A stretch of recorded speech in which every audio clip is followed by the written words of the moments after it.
పాకిస్తాన్లో టాప్ టెర్రరిస్టులు ఒకరి తర్వాత ఒకరు కనుమరుగవుతున్నారు. వారిని ఎవరు చంపుతున్నారో తెలియటం లేదు.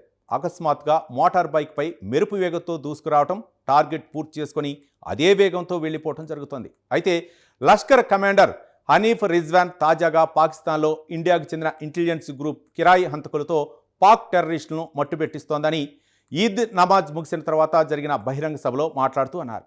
గత 3 సంవత్సరాల నుంచి కనీసం 30 మంది మన సోదరుల్ని కాల్చి చంపారు. కేవలం పాక్ ఆక్రమిత కాశ్మీర్లోనే కాదు, పాకిస్తాన్ నడిబొడ్డును కూడా కాల్చి చంపుతున్నారని ఆయన ఇటీవల పుల్వామా టెర్రర్ దాడుల మాస్టర్ మైండ్ను పీఓకేలో కాల్చి చంపిన విషయాన్ని ప్రస్తావిస్తూ పాక్ ఆర్మీ చీఫ్ ఆసిమ్ మునీర్ను ఇరుకున పెట్టడానికి ప్రయత్నించారు. ఇక హనీఫ్ రిజ్వాన్ ఈద్ ప్రార్థనలు ముగిసిన తర్వాత ఏం మాట్లాడారో ఇప్పుడు చూద్దాం.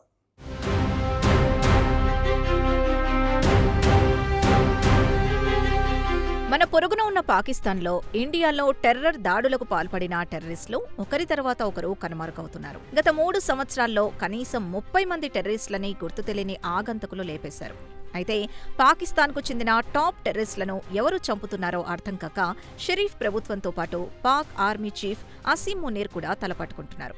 దీనికి దర్యాప్తు జరిపించిన దాఖలాలు లేవు. పాక్ మీడియాలో మాత్రం ఇండియాకు చెందిన రా ఏజెంట్లు స్థానిక షార్ప్ షూటర్లతో పనులు చేయించుకుంటోందని, దానికి గాను పెద్ద మొత్తంలో డబ్బు ముట్ట చెబుతోందని పాక్ మీడియా కోడై కూస్తోంది.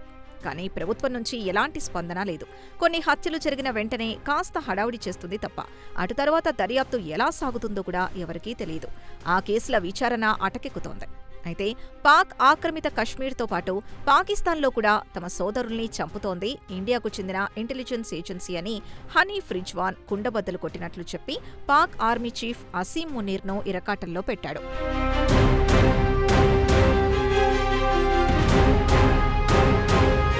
ఇక ఈద్ నమాజ్లు ముగిసిన తర్వాత లష్కర్ కమాండర్ హనీఫ్ రిజ్వాన్ మసీద్ వద్ద ఏర్పాటు చేసిన ఒక బహిరంగ సభలో ఆవేశంతో ఊగిపోతూ మాట్లాడారు. మన సోదరుల్ని ఇండియాకు చెందిన రా ఏజెంట్లు పాకిస్తాన్లోకి చొచ్చుకొచ్చి చంపేస్తుంటే మనం చూస్తూ ఉండిపోవాలా అని ప్రశ్నించారు. ఇండియాకు చెందిన ఇంటెలిజెన్స్ ఏజెన్సీ కేవలం పాక్ ఆక్రమిత కశ్మీర్లో కాదు, పాకిస్తాన్ నడిబొడ్డులో దూరి తమ సోదరుల్ని చంపుతున్నా మన ప్రభుత్వం ఏం చేస్తోంది, మన ఆర్మీ చీఫ్ అసీం మునీర్ ఏం చేస్తున్నాడంటూ నిలదీశాడు. గత 30 నెలల కాలంలో సుమారు 30 మంది మన సోదరుల్ని చంపిందంటూ ఇటీవల పీఓకేలో పుల్వామా దాడుల సూత్రధారుడు హంసా బుర్హాన్ హత్య గురించి ప్రస్తావించాడు. 2019లో ఇండియాలోని పుల్వామాలో సీఆర్పీఎఫ్ జవాన్లు ప్రయాణిస్తున్న బస్సుపై ఆత్మాహుతి దాడి చేయించి సుమారు 40 మంది ప్రాణాలు తీసిన ఘనుడు హంసా బుర్హాన్. అయితే అతన్ని ఈ నెల 21న పాక్ ఆక్రమిత కశ్మీర్లో గుర్తు తెలియని వ్యక్తులు మోటార్ సైకిల్పై వెంబడించి కాల్చి చంపారు.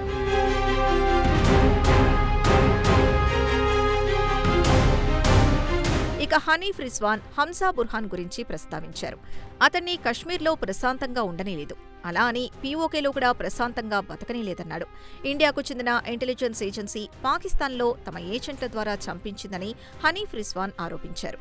కాగా హంసా ఎపిసోడ్ ఇదే మొదటిది కాదు, అలా అని చివరిది కాదు. గత 30 నెలల నుంచి సుమారు 30 మంది పాకిస్తాన్కు చెందిన మన సోదరుల్ని ఇండియాకు చెందిన ఏజెంట్లు చంపారని ఆయన గుర్తు చేశారు. మన సోదరుల్ని కొంతమందిని కరాచీలో, కొంతమందిని పెషావర్లో, కొంతమందిని రావల్పిండిలో, ముజఫరాబాద్లో, రావల్కోట్లో అత్యంత దారుణంగా చంపేశారని ఆయన పీఓకేలో ఈద్ ప్రార్థనలు ముగిసిన తర్వాత జరిగిన చిన్నపాటి బహిరంగ సభలో ఆవేశంగా మాట్లాడుతూ అన్నాడు. కాగా పుల్వామా టెర్రర్ దాడులు జరిగిన 7 సంవత్సరాల తర్వాత ఈ విషయం చెప్పాడు హనీఫ్ రిజ్వాన్.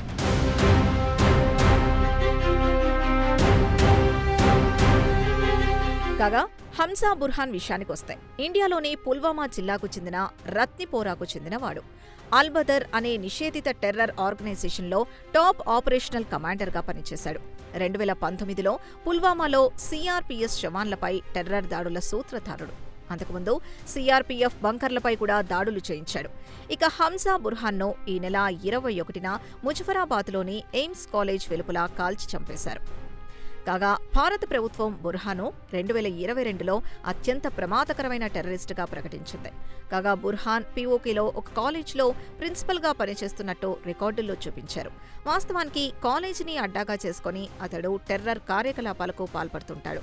కాగా గుర్తు తెలియని ఆగంతకులు హంసా శరీరంపై 6 బుల్లెట్లు దించేశారు. కాగా హంజా బుర్హాన్ ఫిబ్రవరి 14, 2019లో పుల్వామాలో సీఆర్పీఎఫ్ జవాన్లు ప్రయాణిస్తున్న బస్సును టార్గెట్ చేసి పేల్చేశాడు. బస్సులో ప్రయాణిస్తున్న 40 మంది సీఆర్ఎఫ్ జవాన్లు దుర్మరణం పాలయ్యారు.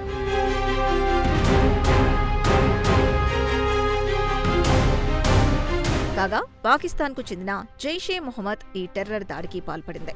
వెంటనే భారత ప్రభుత్వం పాకిస్తాన్పై సర్జికల్ స్ట్రైక్ చేసింది. పాకిస్తాన్లో బాలాకోట్పై ఇండియన్ ఎయిర్ ఫోర్స్ బాంబుల వర్షం కురిపించింది. అక్కడి టెర్రర్ క్యాంపుల్ని నేలమట్టం చేసింది. అటు తర్వాత గతేడాది ఏప్రిల్ 22న పెహల్గాంలో ఇండియాకు చెందిన టూరిస్టుల్ని వారి పేరు, మతం అడిగి మరీ 26 మందిని చంపారు.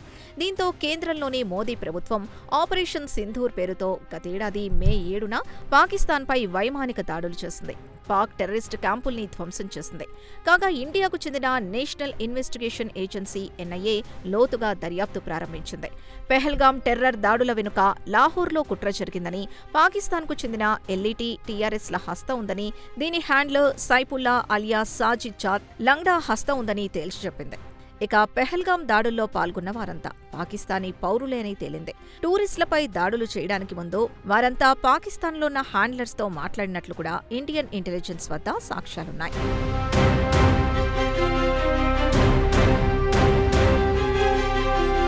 ఇక పాకిస్తాన్లో లష్కరే తోయిబాకు చెందిన పలువురు హై ర్యాంకింగ్ కమాండర్స్ ని గుర్తు తెలియని వ్యక్తులు కాల్చి చంపుతున్నారు. 2008లో ముంబై టెర్రర్ దాడులకు పాల్పడిన వారు, అలాగే 1999లో ఇండియన్ ఎయిర్లైన్స్ IC-814 విమానాన్ని హైజాక్ చేసిన వారిని కూడా గుర్తు తెలియని వ్యక్తులు కాల్చి చంపారు.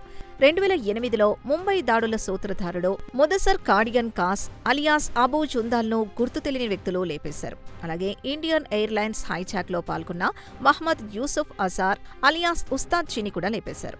అలాగే జేఈఎం చీఫ్ మసూద్ అజర్ బావా, హఫీజ్ మొహమ్మద్ జమీల్ను గుర్తు తెలియని వ్యక్తులు జావల్పూర్లో చంపేశారు. ఖలీద్ అలియాస్ అబూ అక్షసా సీనియర్ లష్కర్ కమాండ్. ఇతడు ఆఫ్ఘనిస్తాన్ నుంచి పాకిస్తాన్కు ఆయుధాలు స్మగ్లింగ్ చేస్తూ ఉంటాడు. అతన్ని టార్గెట్ చేశారు. అలాగే షాహిద్ లతీఫ్ 2016లో పఠాన్కోట్ ఎయిర్ బేస్పై దాడి చేసిన లతీఫ్ని సియాల్కోట్లో చంపేశారు. అక్రమ్ ఖాన్ గాజీని నవంబర్ 2023లో లేపేశారు. అతడు లష్కర్ కమాండర్తో పాటు యువకుల రిక్రూటర్. అలాగే జాహిద్ అకుండ్ అలియాస్ జుహుర్ మిస్లీ, ఇతడు కూడా ఇండియన్ ఎయిర్లైన్స్ హైజాక్లో కీలక పాత్ర పోషించాడు. అతన్ని కరాచీలో లేపేశారు. క్వాజా షాహిద్ పియోకిలో విగతజీవిగా కనిపించాడు. వీరందర్నీ ఇండియాకు చెందిన ఇంటెలిజెన్స్ ఏజెన్సీ రా లేపేసిందని హనీఫ్ రిజ్వాన్ ఆవేదన.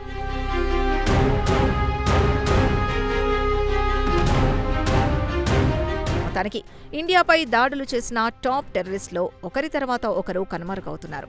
సుమారు 100 మంది వరకు చిన్నా చితకా నుంచి టాప్ టెర్రరిస్టులని మట్టుబెట్టింది ఇండియాకు చెందిన ఇంటెలిజెన్స్ ఏజెన్సీ.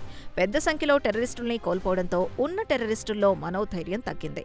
అభద్రతా భావానికి గురవుతున్నారు. పాక్ ప్రభుత్వంతో పాటు మునీర్లు పెద్దగా పట్టించుకోవడం లేదని హనీఫ్ రిజ్వాన్ లాంటి వారు వాపోవడం సహజమే కదా అంటున్నారు ఇండియాకు చెందిన మాజీ ఇంటెలిజెన్స్ అధికారులు.